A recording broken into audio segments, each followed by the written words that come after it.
میرے خیال میں گورنمنٹ کو اگر یہ کہا جائے کہ انیبل ہے اس کو حل کرنے میں تو یہ ٹھیک نہیں ہوگا. میرا اپنا ذاتی خیال یہ ہے اس حوالے سے کہ جو مخلوط حکومت بنی ہے یہ دونوں پارٹیز کے اوپر ذمہ داری ہے کہ جو وعدے انہوں نے عوام کے ساتھ کیے ہیں اس کو حل کرنا ان کے اوپر واجب ہے. البتہ اس کے اندر کچھ ٹیکنیکل ایشوز ہیں، چونکہ ان ٹیکنیکل ایشوز سے میں نہیں واقف، تو اس حوالے سے یہ کہنا کہ کب یہ مسئلہ حل ہوگا اور کب نہیں ہوگا، البتہ جہاں تک سوال ہے کہ اس مسئلے کو حل ہونا چاہیے، یقیناً طور پر جو انہوں نے وعدے کیے ہیں الیکشنز کے دوران ان وعدوں کو انہیں پورا کرنا چاہیے، کیونکہ الیکشنز کی سب سے بڑی کوالٹی یہ ہے کہ ان الیکشن جمہوری نظام کے اندر اکاؤنٹیبلٹی کسی بھی پولیٹیکل پارٹی کی عوام کرتی ہے. جو عوام کے انٹرسٹ کو جو آرٹیکولیٹ کر کے پارلیمنٹ میں آتے ہیں، کیا ان انٹرسٹ کو وہ فلفل کر رہے ہیں، ان کو عوام کے مفادات ان تک پہنچا رہے ہیں یا نہیں پہنچا رہے. یہ پولیٹیکل پارٹی کی اکاؤنٹیبلٹی انہی لوگوں نے کرنی ہے جب دوبارہ یہ الیکشنز میں جائیں گے. پچھلے سوال کو ذرا شاہد صاحب کنٹینیو کرتے ہوئے میں یہ چاہوں گا کہ میرا ایک سادہ سا میسج یہ ہے کہ ہمیں مایوس نہیں ہونا چاہیے اپنی جمہوریت کے حوالے سے. اس کی وجہ یہ ہے کہ ہماری بڑی مختصر سی تاریخ ہے 60 سالوں کی. اگر ہم اپنی اس جمہوری تاریخ کا موازنہ کریں دنیا کی ان طاقتوں کے ساتھ جو مدر آف ڈیموکریسی جیسے برطانیہ ہے، چیمپئن آف ڈیموکریسی جیسے امریکہ ہے، تو ان کی ایک طویل جدوجہد ہمیں نظر آتی ہے. مثال کے طور پہ 1774 میں امریکہ کی آزادی کے بعد جو انہوں نے جمہوریت کی طرف شروعات کی ہے جیفرسن کی فلسفی میں، جس میں جمہوری اقدار کے عناصر نظر آتے ہیں، وہاں سے لے کر 1920 میں آ کر کہیں جا کے خواتین کو ووٹ کا حق ملتا ہے. اس سے پہلے بھی اگر ہم دیکھیں شروعاتی دور میں تو ان لوگوں کو فقط ووٹ دینے کا حق تھا جن کے پاس مخصوص قسم کی زمین ان کے حصے میں تھی، یا وہ لوگ الیکشن لڑ سکتے تھے جن کے پاس خاص رقبہ تھا. اس حوالے سے خاص ایلیٹ کلاس یہ رائٹ دیا گیا تھا کہ وہ گورنمنٹ کی پالیسی میکنگ میں کردار ادا کریں. لیکن پاکستان کا اگر موازنہ کریں تو 1947 سے لے کر عوام کو نہ فقط ووٹ دینے کا حق ہے، چاہے وہ وڈیرا ہو، چاہے سرمایہ دار ہو، چاہے متوسط طبقہ ہو یا خاتون ہو، نہ فقط ووٹ دینے کا حق ہے، البتہ اس کے ساتھ ساتھ الیکشنز میں لڑنے کا بھی حق ہے. البتہ یہ ایک الگ بات ہے کہ قانونی طور پر یہ سارے مواقع موجود ہیں، البتہ زمینی حقائق میں تھوڑا اختلاف ہے. لیکن ایون دین میرا یہ کہنا ہے کہ ہم ایک پازیٹو ڈائریکشن کی طرف موو کر رہے ہیں اور ایک ٹرانزیشنل پیریڈ بات کو آگے بڑھاتے ہیں. جیسا کہ منور صاحب نے فرمایا کہ ہم پہلے دن سے اڈلٹ فرنچائز کی طرف تھے، ووٹ دینے کا حق تھا، جہاں ایک مزدور ووٹ دے سکتا تھا وہاں ایک جاگیردار بھی ووٹ دے سکتا تھا. کیا پہلے دن سے انصاف کا حق نہیں تھا اس ملک کے عوام کو؟ یہ بات صحیح ہے کہ ہمیں یہ حقوق جو تھے جو دوسرے معاشروں نے کچھ سٹرگل کے بعد اور طویل سٹرگل کے بعد، یہ تو ایک تاریخی حقیقت ہے، وہ حاصل کیے، وہ ہمیں مل گئے. میری نظر میں مایوسی کا باعث بھی اس کی روٹس بھی اس کے ساتھ ہیں کہ حقوق جو ہیں وہ قانونی اور آئینی طور پہ تو حاصل ہیں، لیکن عملی طور پہ ان کو ریئلائز کرنا حقیقی صورت میں وہ خاصا مشکل ہے. میری نظر میں یہ جو گیپ ہے یہی فرسٹریشن کا باعث بن رہا ہے کہ تھیوریٹیکلی آپ کو میں ذاتی طور پہ بلیو کرتا ہوں کہ پاکستان میں اگر وہ جوہری عناصر جن کو ہم کہتے ہیں جو جمہوریت کے لیے ضروری ہیں، اگر ان کو ہم دیکھا جائے تو وہ کافی حد تک، اگر ہم مڈل ایسٹ کے مقابلے میں دیکھیں، دیگر مسلم ممالک کے مقابلے میں دیکھیں، تو وہ کافی حد تک زیادہ موجود ہیں. اور اس کو جو پرابلم جہاں پہ آ رہا ہے میری نظر میں وہ پرابلم یہ ہے کہ ان کو چینلائز نہیں کیا جا رہا. اور اس میں اسی بات کی طرف آنا چاہ رہا تھا کہ چینلائز کرنے میں حکومت کا ایک چیک اینڈ بیلنس ہوتا ہے ہر چیز پر. حکومت جب رن ہو رہی ہوتی ڈیفینیٹلی آپ کے ادارے جو ہیں وہ ایک چیک اینڈ بیلنس کا رول بھی پلے کر رہے ہوتے ہیں. جہاں اختیار دیا گیا تھا کہ اڈلٹ فرنچائز ایک مزدور ایک جاگیردار کے مقابلے الیکشن بھی لڑ سکتا ہے، جمہوری حقوق پورے دیے گئے تھے. سوال یہ ہے کہ کیا عدلیہ کی آزادی جو کہ انصاف سے ریلیٹڈ ہے عوام کے حوالے سے، کیا اس وقت انصاف ہر شخص کا حق نہیں تھا؟ اور کیا آج 60 سال گزرنے کے بعد بھی ہمارے ملک میں جو بحران ہے وہ انصاف کے حوالے سے موجود نہیں ہے؟ جی میں اسی طرف آ رہا ہوں، میں ذرا اپنی بات مکمل کر لوں. اس میں یہی بات ہے کہ ان کو چینلائز کرنے کا مطلب جو ہے کہ موبلائزیشن موجود ہے، حقوق موجود ہیں، لوگوں میں یہ ول موجود ہے کہ ان کی بات کو سنا جائے. وہ آرٹیکولیٹ کرتے ہیں اپنے مطالبات اور وہ جانتے ہیں ان کے مسائل کیا ہے.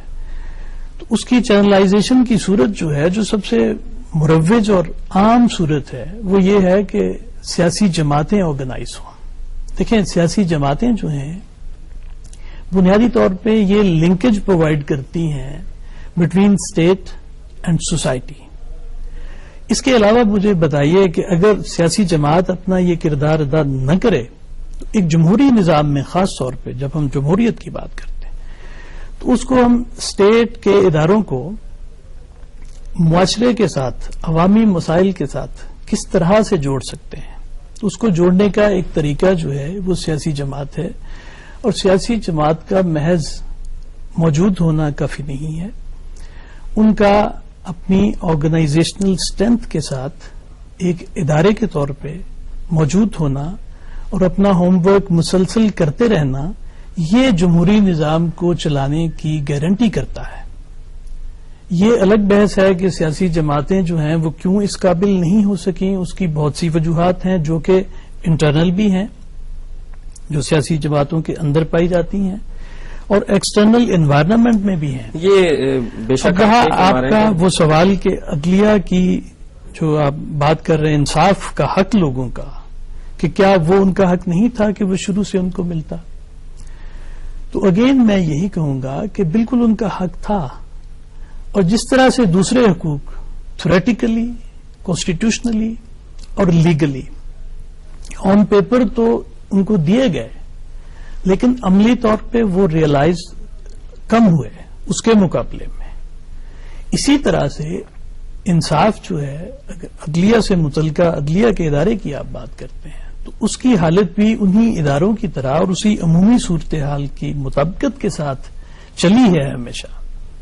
تو اس لیے وہ تھیوری اور پریکٹس کا جو فرق ہے ہمیں اس کو بھی ساتھ ساتھ دیکھنا ڈاکٹر ہوگا. صاحب آپ نے ابھی فرمایا کہ ہمارے ہاں تمام جو سوسائٹی کے ایلیمنٹس تھے وہ چینلائز ہوئے، موبلائز ہوئے ہیں، پریشر گروپس تھے، پارٹیز تھیں.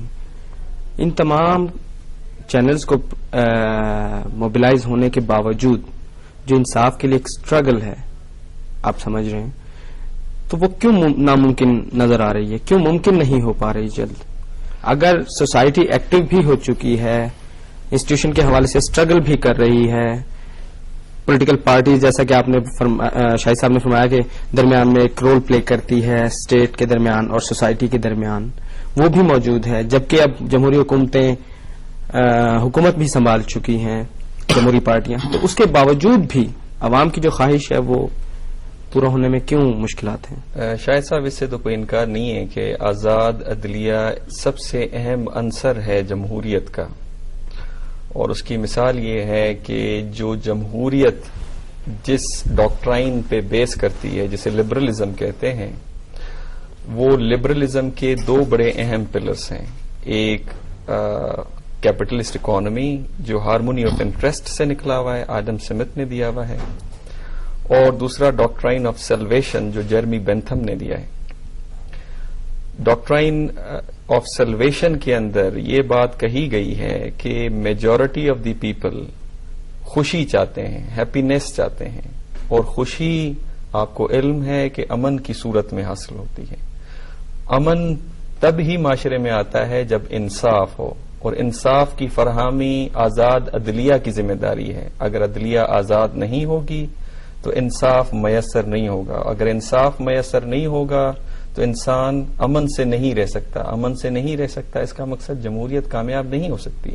تو اس حوالے سے اس سے تو کوئی انکار نہیں کہ آزاد عدلیہ ایک اہم عنصر ہے جمہوریت کا.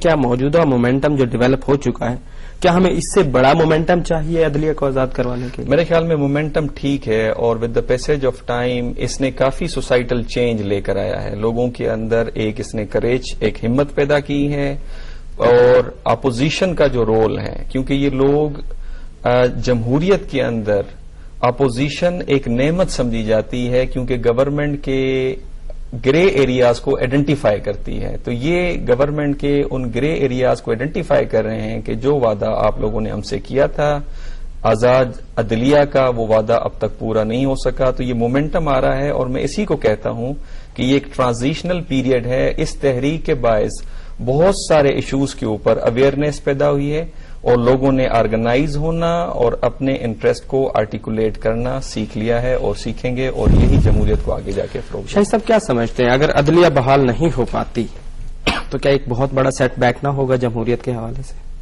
شاید صاحب اس کو میں اس طرح سے دیکھوں گا.